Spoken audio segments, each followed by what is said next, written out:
1853, Carolina.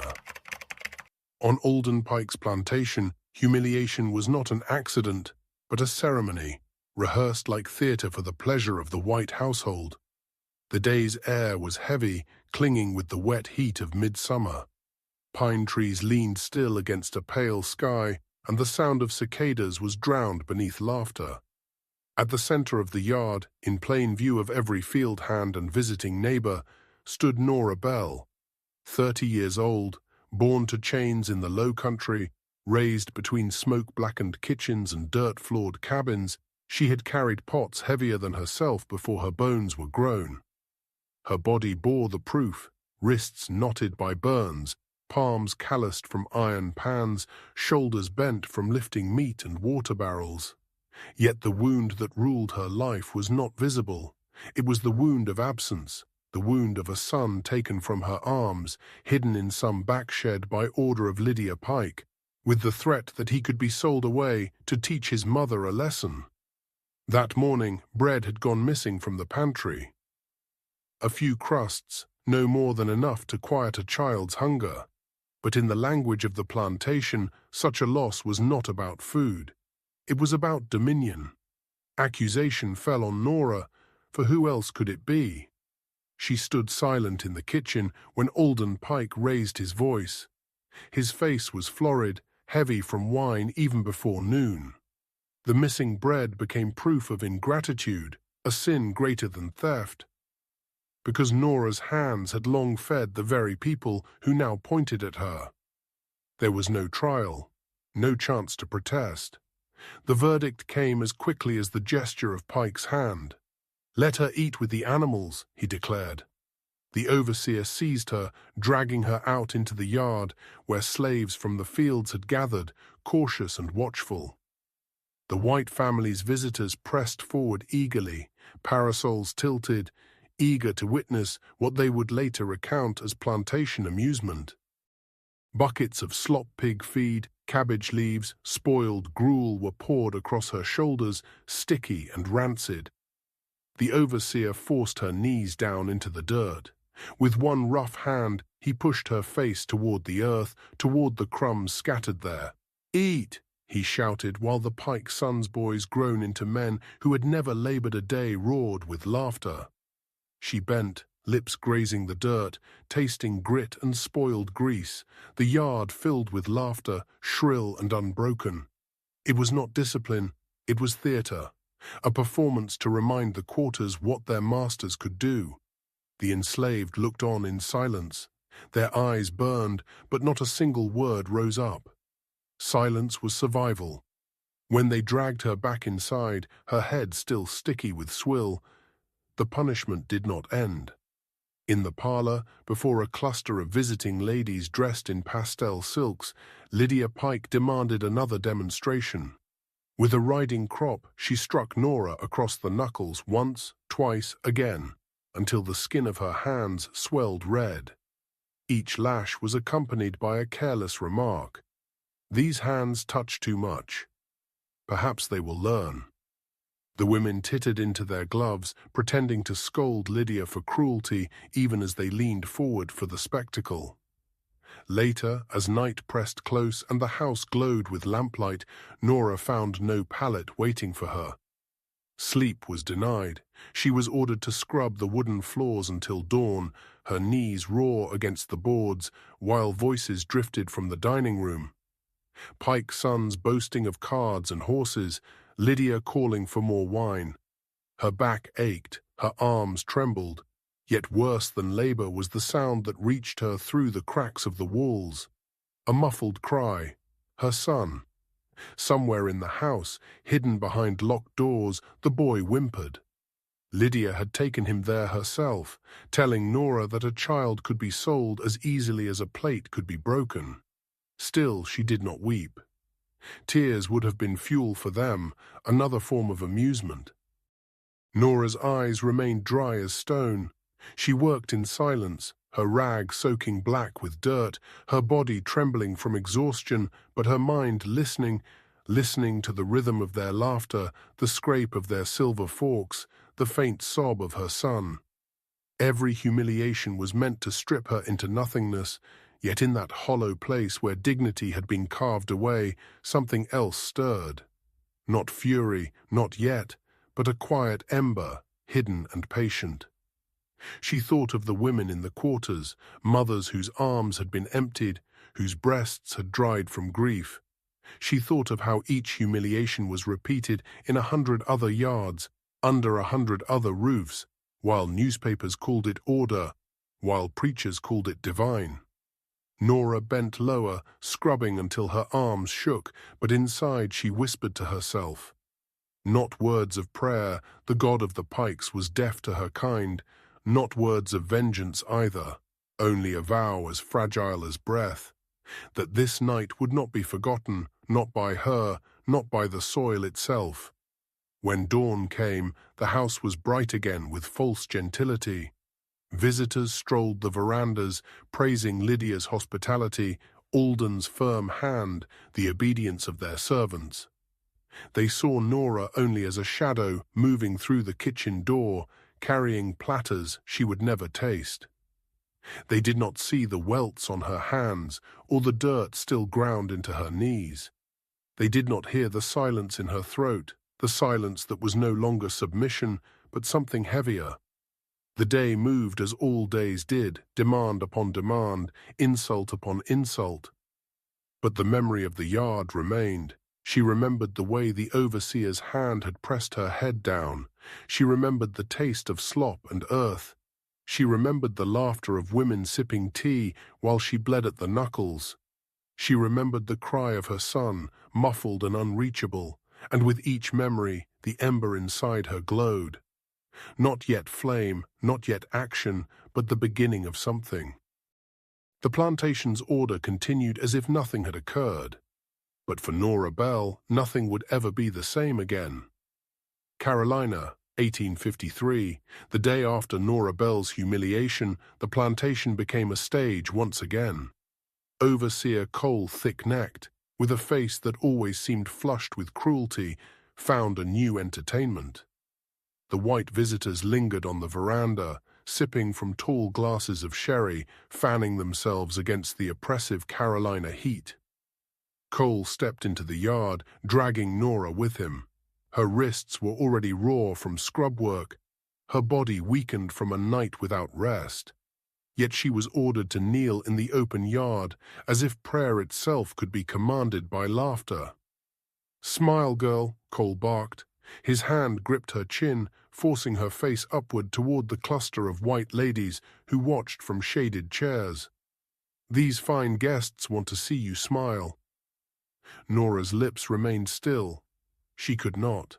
To smile now would be to erase her son's cry from the night before, to bury the shame forced upon her, and so she refused.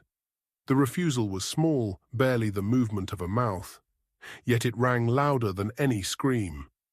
The guests laughed, urging Cole to continue. He struck her across the face, then pressed her knees harder into the dirt. "You hear me? Smile." But she would not. Her silence was defiance enough. Later, Cole chained her to a post in the center of the yard.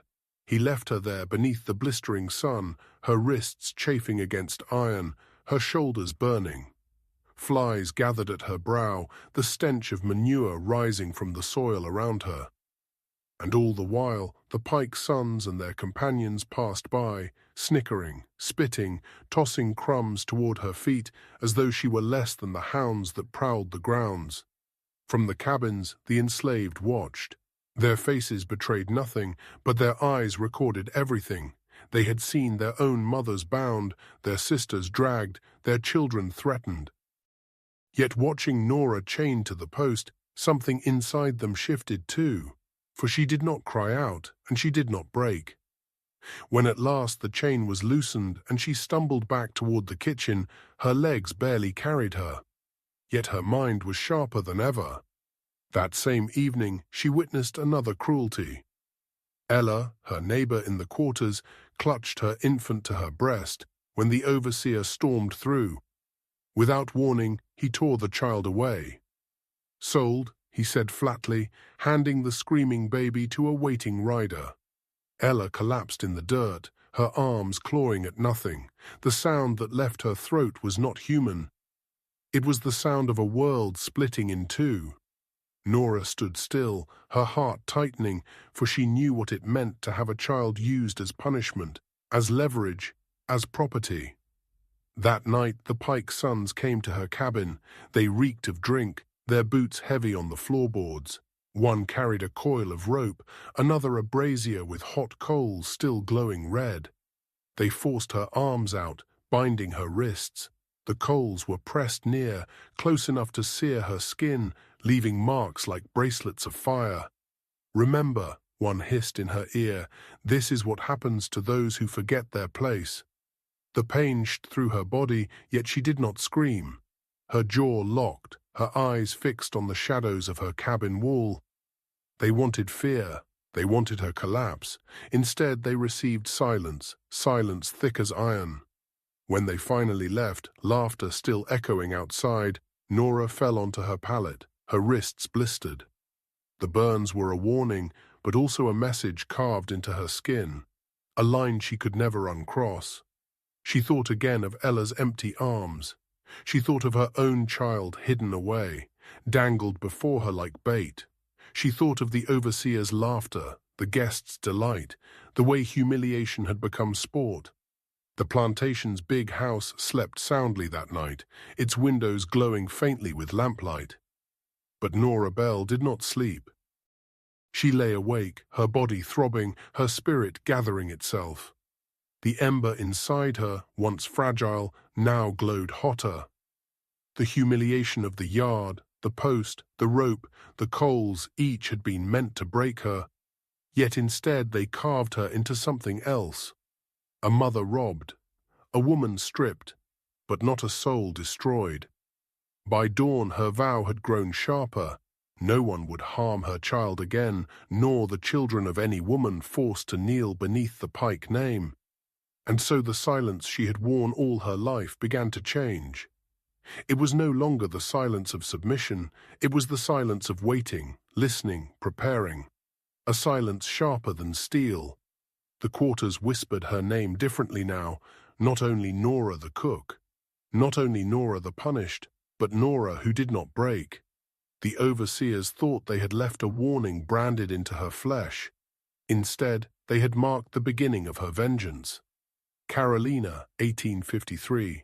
The House called it a kitchen trial, as though injustice could be dressed in the robes of ceremony. The long table was cleared of dishes, and Nora Bell was made to stand in its center like a criminal in a courtroom. Lydia Pike presided with a glass of wine in her hand, her lips pursed into a smile sharp as a blade. Bread, meat, preserves always missing. Lydia announced to her guests, as if Nora's guilt were already carved into stone. And what is the use of a cook who cannot be trusted with her own master's stores? The guests laughed softly, fluttering fans against the damp air. They were women who prided themselves on gentility, yet their eyes glittered with appetite for spectacle. Every fault was pinned upon Nora. If the stew soured, it was her neglect. If a cup cracked, it was her clumsiness. If servants were caught hungry, it was because she had stolen to feed herself. Each accusation piled higher, a scaffold built from lies. She said nothing. To speak would have been to invite further blows. Her silence was twisted into proof of guilt. The mistress declared her unworthy even of pity. Then came the final cruelty. Alden Pike, feigning solemnity, stepped forward. A thief cannot keep what she values most. The lesson must cut deeper than flesh. His words carried into every ear in the hall. A signal was given. Nora's son was brought out not to her arms, but into the hands of the manager. The boy cried, clutching the air for his mother. Nora reached forward instinctively, but a guard blocked her path. The child was lifted into the carriage waiting outside, its wheels already turning toward the road. The sound of that carriage, the creak of its wheels, the stomp of hooves would remain in Nora's memory longer than the lash, longer than hunger. She watched until dust swallowed him. She watched until her knees gave way. Yet even as her body trembled, she forced herself upright. She knew that to collapse would be to give them a second triumph. Inside her chest, the ember that had smoldered since the yard now leapt into flame. A vow sharper than any chain, never again. No cry of a child would be made into a spectacle again. From that day forward, Nora began to gather memory as one gathers firewood. She collected fragments others discarded, torn sale letters, slips from auction ledgers, tags ripped from collars when children were sold away.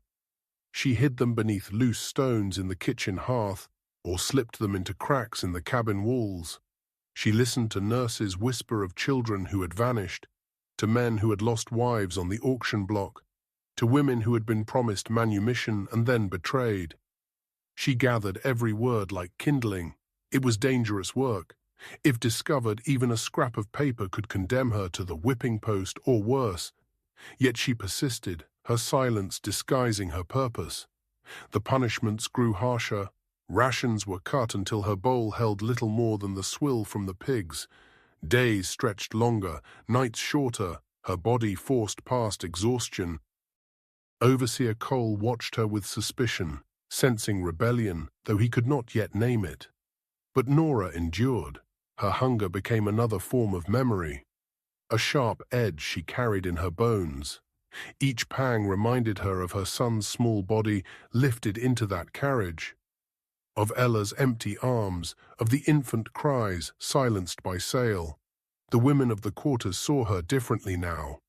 They began to pass to her what they could, an extra scrap of cloth, a whispered tale, a prayer half-voiced when the moon was high.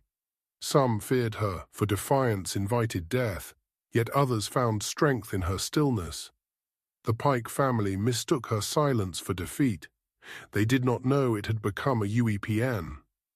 Nora's transformation was slow, measured, deliberate. She no longer moved as a woman broken, but as one waiting for the hour to strike. Every humiliation was folded into her resolve. Every insult was stored like a spark, ready to ignite. The house filled itself with boasting. Alden spoke of his son's inheritance, of new shipments of human flesh arriving from auctions to the south.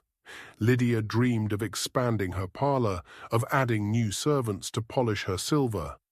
The Pike heirs laughed, unaware that their future was already marked. Nora listened. She waited. She gathered.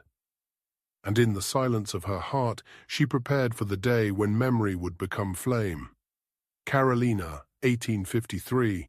The dawn came heavy with heat, the kind that made the air itself sag like wet cloth.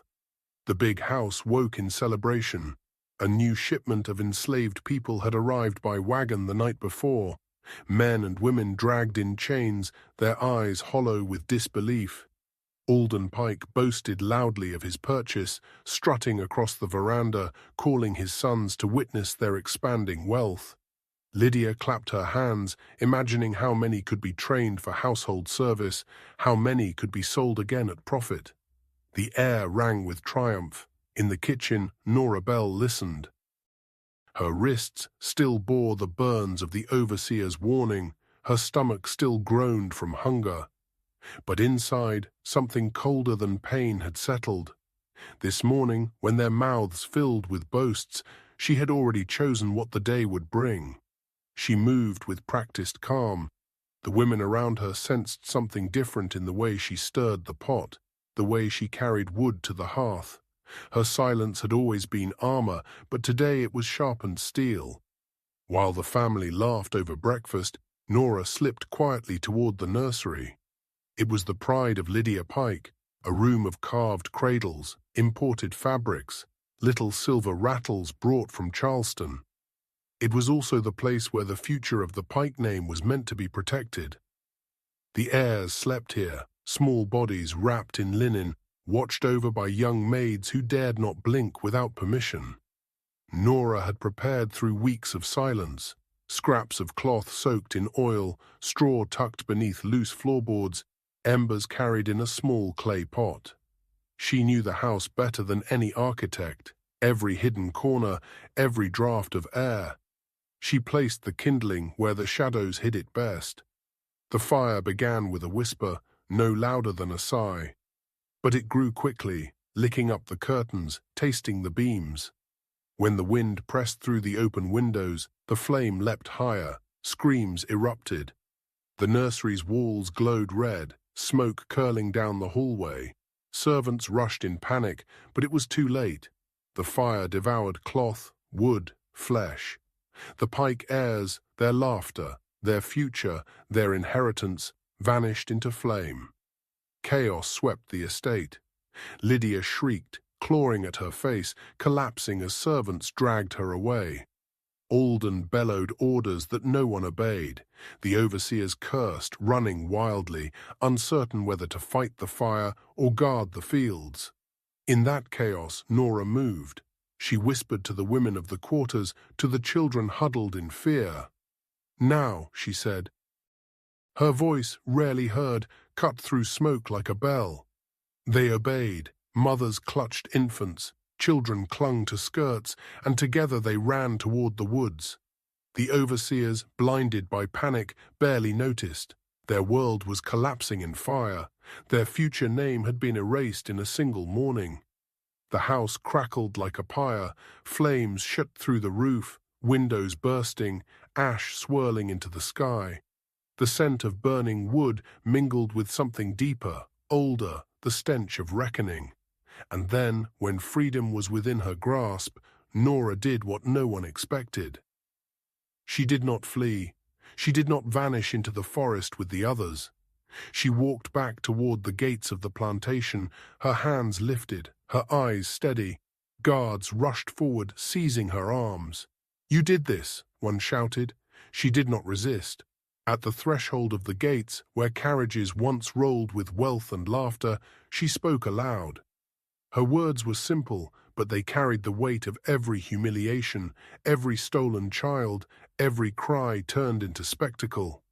No cry will ever be made into a spectacle again. The overseers stared at her, shaken not by her capture, but by her composure. Behind her, the Pike legacy burned to ash. Before her, the path ended at gallows or stake. Yet she stood calm, unbroken, her silence finally transformed into thunder. That morning, as flames swallowed the nursery, Nora Bell ceased to be only a cook, only a slave, only a woman humiliated in the dirt. She became a reckoning given shape. And though the house fell to ruin, her vow carried beyond the smoke into every cabin, every quarter, every whispered prayer of mothers who had lost their children. She surrendered, but she had already won. Carolina, 1853, the execution was swift. The Pike name demanded vengeance, and vengeance was dressed in law. They dragged Nora Bell through town in chains, displaying her as proof of order restored.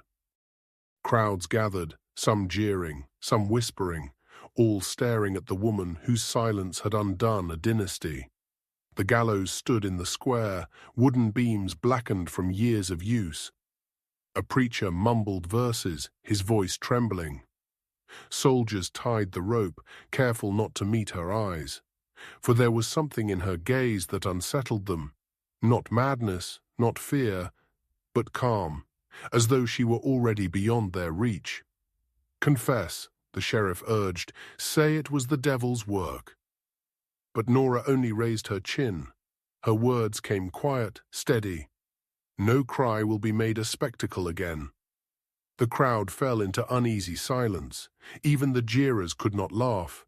When the rope tightened, when the body fell, when the square gasped as one, the echo of her vow seemed to hang heavier than the corpse. They buried her outside town in unmarked earth. The Pikes rebuilt their house, but the nursery was never spoken of again. The name Alden Pike, once paraded in Carolina society, was whispered only with unease. The heirs were gone, the line thinned to nothing. Yet in the quarters, Nora Bell lived on. Women repeated her words while washing clothes, while rocking infants, while burying their dead. No cry will be made a spectacle again. The phrase spread from plantation to plantation, carried in whispers, folded into songs. In Charleston kitchens, in Savannah laundries, in the cotton fields of Georgia, her name became a shadow that followed the masters. White ladies at their balls noticed the silence in their kitchens. Overseers sensed unease when mothers lifted their children at dusk. They called her a criminal, but in the cabins she was remembered as a shield, a woman who burned the future of her oppressors to protect the children of others. Years passed, wars rose, chains cracked, but in Carolina, people still spoke of Nora Bell, not as a servant, not as a victim, but as a vow turned into fire.